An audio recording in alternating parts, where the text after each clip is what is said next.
दोस्तों, स्वागत है हमारे इस YouTube चैनल साहित्य सहचर पर। ये आप सबों को हमेशा मदद करता रहा है यूजीसी नेट फर्स्ट पेपर और सेकंड पेपर के लिए। आज हम यूजीसी नेट के फर्स्ट पेपर का यूनिट 6 की बात करेंगे, जहां हम लॉजिक पढ़ेंगे। और इससे पहले लॉजिक के 3 कक्षा हो चुकी है, पार्ट 1, पार्ट 2 और पार्ट 3 के रूप में वीडियो अवेलेबल है। आप यदि अभी तक नहीं देखे हैं तो पहले उस वीडियो को देख लें, वरना लॉजिक में कुछ समझ नहीं आएगा। उन वीडियो में हमने जो तर्क वाक्यों के प्रकार है ए ई आई ओ, इसको डिस्कस किया था, और साथ ही साथ परंपरागत विरोध वर्ग क्या होते हैं उसकी बात किया था। ठीक है, परंपरागत विरोध वर्ग में किस तरह से विपरीत, विरोध, उपाश्रय और व्याघात का क्या सिस्टम था, उसका हमने बहुत अच्छे से समझाने का कोशिश किया था। उसको हमने आज हम बात करेंगे तर्क वाक्यों के एक और प्रकार हैं, जिसमें हम आगमनात्मक तर्कवाक्य और निगमनात्मक तर्कवाक्य की बात करेंगे, और वो क्या होता है उसको जरा समझने की कोशिश करते हैं। और यहां से प्रश्न आता है, तो देखिए एक बार आगमन और निगमन को समझ लेते हैं क्या होता है। निगमन और आगमन।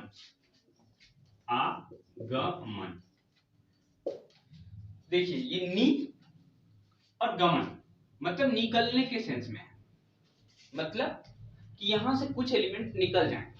और आगमन, आगमन मतलब आने के सेंस में, मतलब कुछ एलिमेंट जो है वो जुड़ेंगे, यहां से निकलेंगे और यहां से जुड़ेंगे।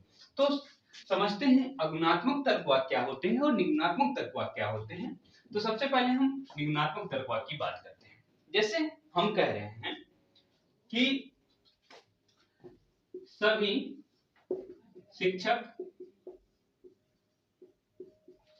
स्नातक होते हैं।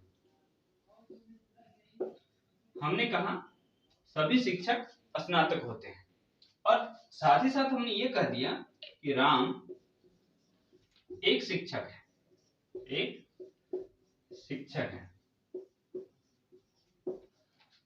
सभी शिक्षक स्नातक होते हैं, राम एक शिक्षक है। तो हम क्या कंक्लूजन निकालेंगे? कह सकते हैं अतः राम क्या है, क्योंकि राम भी एक शिक्षक है और सभी शिक्षक जो होते हैं स्नातक होते हैं, तो राम, इसका मतलब राम स्नातक है। बात समझ पा रहे हैं? यहां देखिए हम सभी और सभी की बात कर रहे थे और अब बात करने लगे हैं राम की।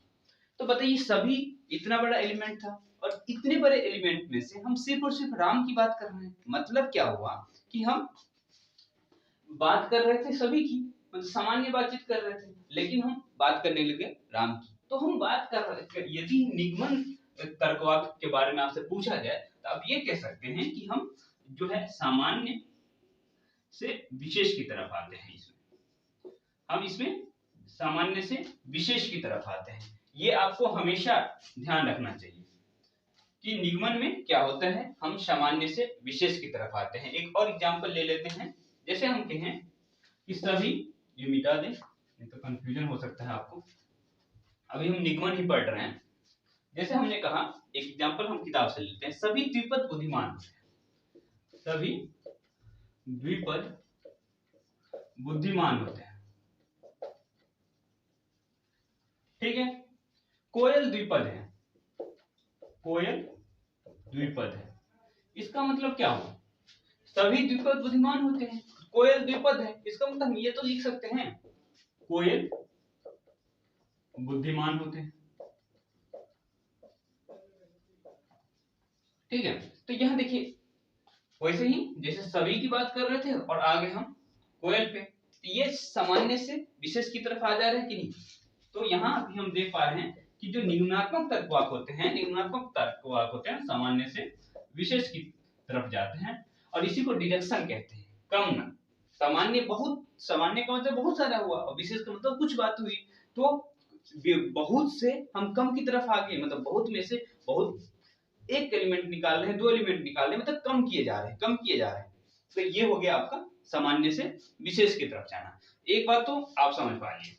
एक बात और इसमें जो याद रखने वाली चीज है, आप देखेंगे कि आप यहाँ डेफिनेट है, यहाँ आप डेफिनेट है कि राम स्नातक होगा, कोयल जो है बुद्धिमान होगा, क्योंकि आप एक लॉजिक के थ्रू ही चल रहे हैं, आप अनुमान नहीं लगा रहे हैं, आप फिक्स होके कह दे रहे हैं कि आप कोयल बुद्धिमान है तो हैं और राम स्नातक है तो हैं, ये आप कंफर्म होके कह रहे हैं, ऐसा नहीं कि आप अनुमान लगा रहे हैं। तो इसमें जो है कि इसमें एक मतलब कह ले तो एक लॉजिक रहती है, मतलब इसमें एक तरह से अनुमान नहीं रहता, इसमें सिर्फ ये जो है एक फिक्स लॉजिक होता है, और जो आपका जो निष्कर्ष होता है, ये जो निष्कर्ष होते हैं ये डेफिनेटली करेक्ट है, मतलब इसमें कोई काट ही नहीं सकता है कि कोयल बुद्धिमान नहीं है। यदि इन दोनों को हम आधार वाक्य मान लें तो हम निष्कर्ष पे जो पहुंच रहे हैं तो ये फिक्स है कि हमारा ये चीज सही है। इस तरह से राम स्नातक है हम कंफर्म हो के कह रहे हैं, और इस चीज का अंतर हम अब आगमनात्मक तर्कवाक्य में देखेंगे। और यहाँ सिर्फ और सिर्फ आपको ये याद रखना, सामान्य से विशेष और जो निष्कर्ष है वो फिक्स है, ये निगमनात्मक है। अब आगमनात्मक तर्कवाक्य की बात करते हैं, उतारते रहिएगा।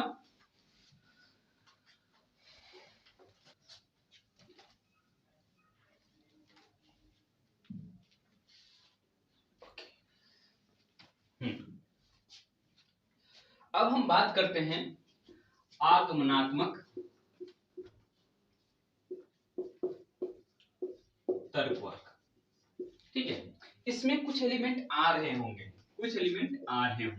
इसका मतलब ये हुआ कि हम कुछ में कुछ जोड़ेंगे तब तो बहुत सारे एलिमेंट होंगे, तो इसमें इसका मतलब ये है आप जो है इसमें विशेष से आप सामान्य की तरफ जा रहे होंगे।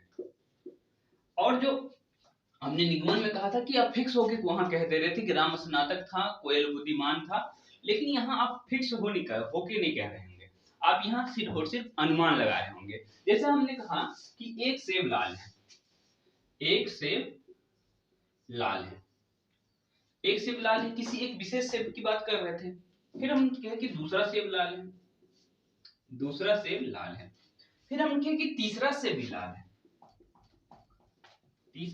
लाल है, और अब निष्कर्ष पे आप पहुंचेंगे कि इस तरह से हम कह सकते हैं कि सभी सेब लाल है। ठीक है, तो आप क्या डिफिनेट होकर ये कह पा रहे हैं, आप अनुमान लगा रहे हैं कि पहला सेब लाल है, दूसरा सेब भी लाल है, तीसरा सेब भी लाल है। इस तरह से हो सकता है कि सारा सेब लाल हो, लेकिन एक चीज सोचिए कि चौथा सेब हो जाए ब्राउन हो जाए, कुछ और कलर का हो जाए, पीला हो जाए, लेकिन ये लॉजिक कह रहा है कि सभी सेब लाल है। तो ये सिर्फ और सिर्फ अनुमान लगा रहे हैं, हमारा मन कर रहा है तो हम इसे सही मान देंगे, आपका मन करेगा तो हम इसे आप गलत भी कह सकते हैं, क्योंकि आप सिर्फ और सिर्फ अनुमान लगा रहे हैं, लेकिन निष्कर्ष हमारा यही है, जिसका ऐसा नहीं कि बदल जाएगा। तो आगमनात्मक में यही हो रहा है कि हम देखिए एक सेब की बात कर रहे थे या एक पार्टिकुलर दूसरे सेब की बात कर रहे थे, बट हम पहुंच गए सभी की तरफ। ठीक है, तो सभी का मतलब हम पिछले कक्षाओं में बता रखे हैं कि सभी का मतलब सामान्य होता है, तो हम विशेष से सामान्य की तरफ आते हैं, और दूसरी तरफ हम ये देख पाते हैं कि ये इसमें एक डिफिनिट लॉजिक नहीं है, इसमें सिर्फ और सिर्फ अनुमान है। बात समझ आ गया होगा। आगमन और निगमन में क्या होते हैं, जो है कंक्लूजन के तौर पे चाहे तो आप लिख सकते हैं, आगमन में विशेष से सामान्य की तरफ जाते हैं। ठीक है, आगमन में हम विशेष से सामान्य, और निगमन में क्या होता है, सामान्य से विशेष।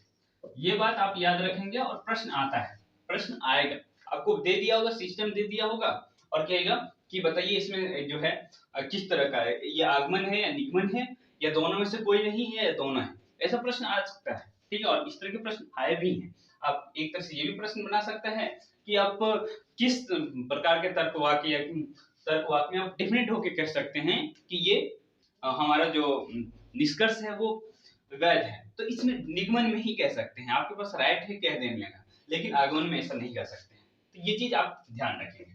चलिए अब अगला कंसेप्ट पे हम चलते हैं। ठीक है,